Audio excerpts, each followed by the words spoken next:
এর নবীর উম্মত, আল্লাহর নবী ডাক দিয়া কয়, আবু বকর আপনি সব কেন নিয়ে আসলেন?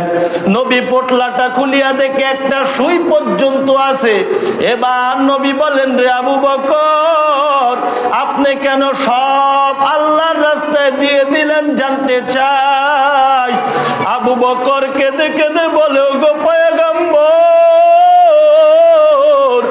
ওই কবরের জিন্দেগি বড় ভয়ঙ্কর জিন্দেগি,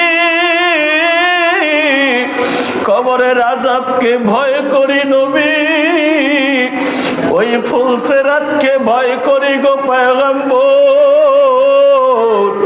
ওই হাসরের ময়দানকে ভয় করি।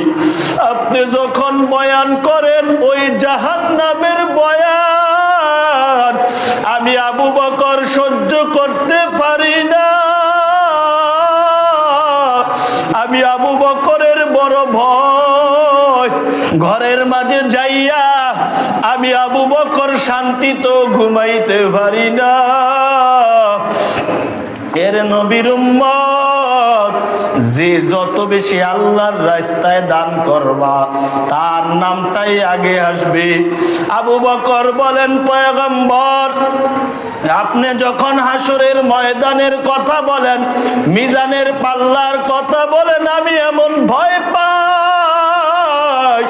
আপনার মেয়ের কথা বলেন, আমি বড় ভয় পাই।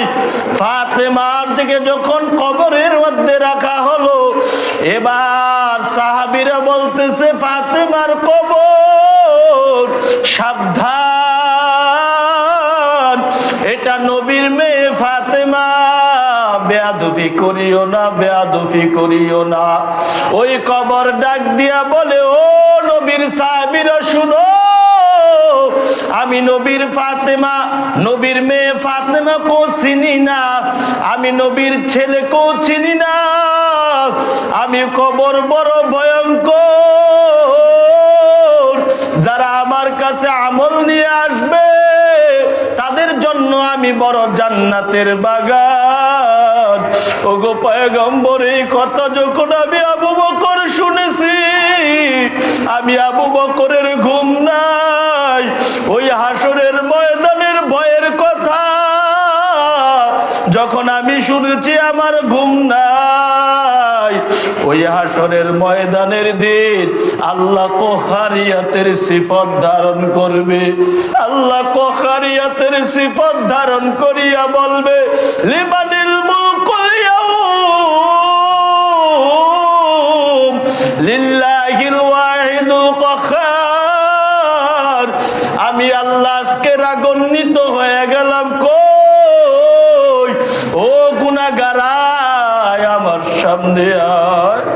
ওরে পয়গম্বর, আমি আল্লাহর সামনে কিভাবে দাঁড়াবো? আমার তো কোনো আমল নাই, আমার তো কোনো আমল নাই। ওরে নবীর উম্মত, ওরে ধনেশ্বরের মুসলমান, একটা কথা বলো, আমার কাছে একটা কথার উত্তর দাও। এই যে তোমার 60 বছর পাইলা, 70 বছর পাইলা, 25 বছর পাইলা, 30 বছর পাইলা, ওই হাসরের ময়দানে যদি আল্লাহ ডাক দিয়া বলে, ও আমার বান্দা, তোরে আমি 30 বছরের হায়াত দিলাম, 50 বছরের হায়াত দিলাম, আজকে এমন একটা আমল দেখাও যে আমলটা দেখাইলে আমি আল্লাহ আজকে খুশি হয়ে যাব। আরে আল্লাহর বান্দা, আমি আল্লাহর কসম করে বলি, আমি লেখাপড়া করলাম, 14 বছর লেখাপড়া করলাম, এরপরে ইফতার শেষ করলাম। এত বেশি এত লেখাপড়া করার পরও, এরপরে ইমামতি দাওয়াতের কাম করার পরও আমি এখনো বলতে পারি না যে আমি আল্লাহর কাছে এমন একটা আমল দেব, আল্লাহ আমার আমলটা আপনার পছন্দ হবে। আর আল্লাহ বলবে, হ্যাঁ, এমন কোন আমি আমল পাই নাই।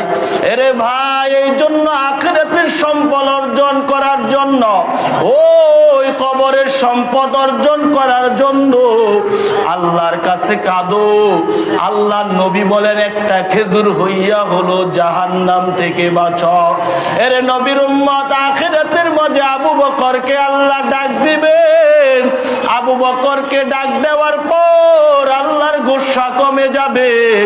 আবু বকর বলেন, পয়গম্বর দান করলাম, আল্লাহ পাক নি আমার দানকে কবুল করে নেন। এই আল্লাহ পাক নি কবুল করিয়া ওই আখিরাতে ওই হাসরের ময়দানের বড় ভয়ের সময় আল্লাহ আমার এই দানকে কবুল করিয়া জান্নাত